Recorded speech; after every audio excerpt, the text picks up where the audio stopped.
contractual guarantees. One of the best examples might be one of our ULU unions started in 1984, had 0 members in Chicago among home health care workers, and now has 80,000 members. But it took 12 years for Local 880 to get any sort of agreement or understanding or even checkoff for a lot of those workers, home daycare particularly.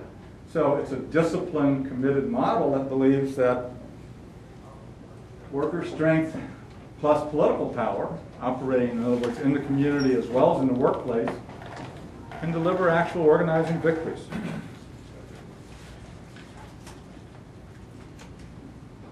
And those victories come when the strength of the organization is such that it can create workplace power. Not political deals. Where you have political deals without workplace strength and worker strength, you couldn't maintain those victories in many cases. But as a model, one could argue that majority union, both in the public sector, among school teachers, in the AAFT, often for decades, worked as membership-only organizations before they were ever able to represent workers in a formal way. And in the private sector, I think we've proven over and over again it can work. But if this was our biggest success, this 500,000 members, why is this not currently the dominant organizing model among unorganized workers? I could say, damned if I know. But unfortunately, I actually do know. Unions, and I may be contradicted later, are political institutions. And by that I mean their leadership is elected not by unorganized workers, but by existing dues-paying members of the union. So whether we talk about direct elections like the Teamsters or conventions like SEIU, it's still a membership-based electoral system. It's a political system.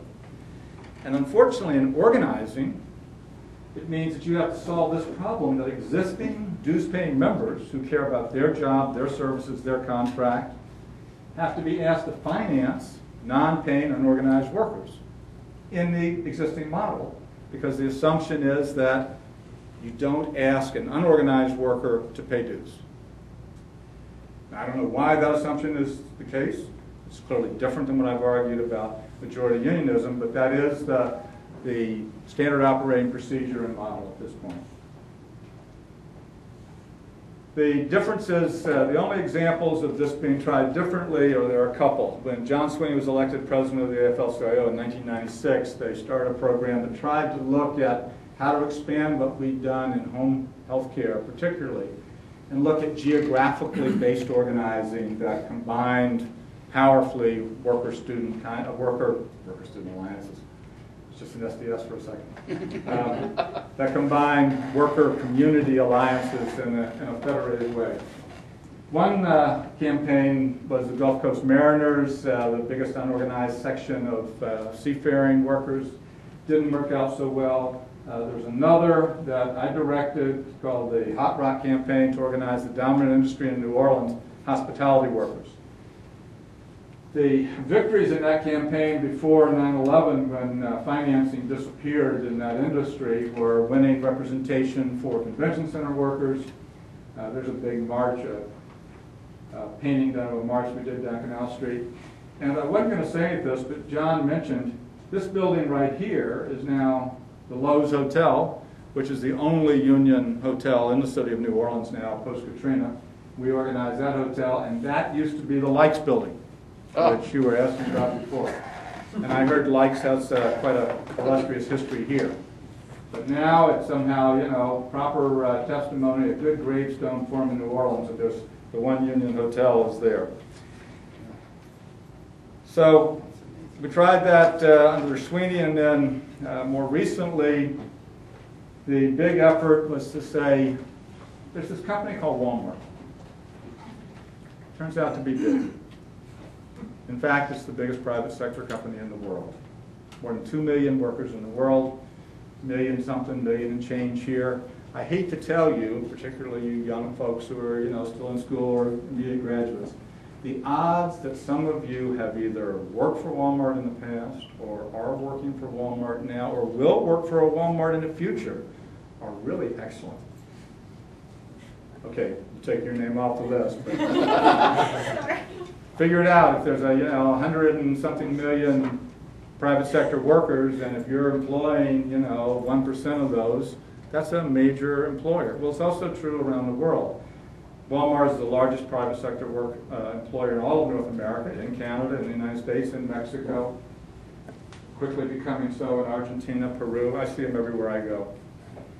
Well, there are 2,500 stores, million-something workers, so the strategists and leaders of organized labor realized there's no existing model we have that's an LRB base that you could possibly, I mean, it took a while to realize this. They tried to organize them store by store by store, but that didn't work out. They'd organize a store, Walmart would disappear, the whole butchery in every store in the country. They would try to organize a store in Montreal, and they just closed the store. So it just wasn't working out for them in the classic LRB-based model. So they said, essentially, what do we have to lose? Let's try this majority union strategy, because maybe that would work. So they came to us, and we went to Florida. Picked 20 counties in Central Florida, running up the corridor there between Orlando and Tampa-St. Pete. If anybody's been to Florida, it feels a lot like this.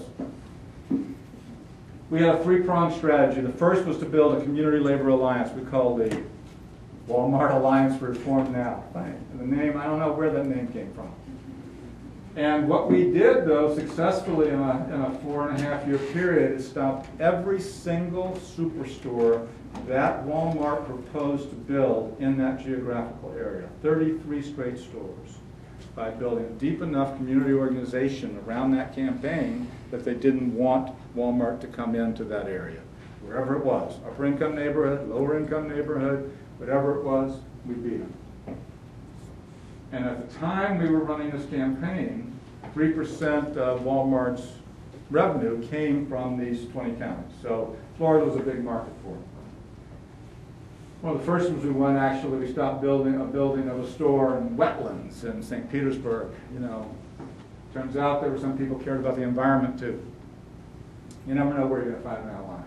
The second thing we said, well, let's, contrary to popular beliefs that they're all too afraid, they'll never do anything, let's see what happens if you actually ask Walmart workers if they'd like to join some kind of Walmart Worker Association and pay dues and support that organization, elect leaders, build strength at their stores, deal with grievances. But from the very second we signed them up, we told them we would never file for an election at the Labor Board, and that this was absolutely and categorically not about getting a collective bargaining agreement. If they wanted to get a collective bargaining agreement, they needed to go speak that language in some other country. If they wanted to have an election in LRB, we were never going to do that. So would workers under that crazy kind of proposition join? Well, it turned out that 1,000 Walmart workers joined that association in less than 6 months. In fact, of all the years I've run union drives, we had a better success rate in a home visit of doing the visit to having someone sign up and join the union and pay dues than any other union organizing drive I've run. So there was powerful demand from Walmart workers for this. And the third thing we needed, is leverage. It's a campaign, right? So India, turns out, people are starting to notice it's a big country.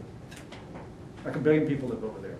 And some of them are becoming, making a couple $1,000s a year, so they believe that 230-odd million are middle class in Walmart's terms.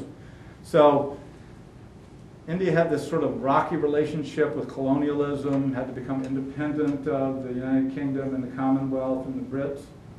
And FDI stands for Foreign Direct Investment. So for many years, 50 of the 65 years or so since the independence, there were restrictions on what you could do. Well, there still are restrictions in insurance, banking, and multi-brand retail. So Walmart was going to open up the Indian market with Carrefour and Tesco and Metro and all the rest of the big box operators in the world. And we created a campaign of all the unions, traders,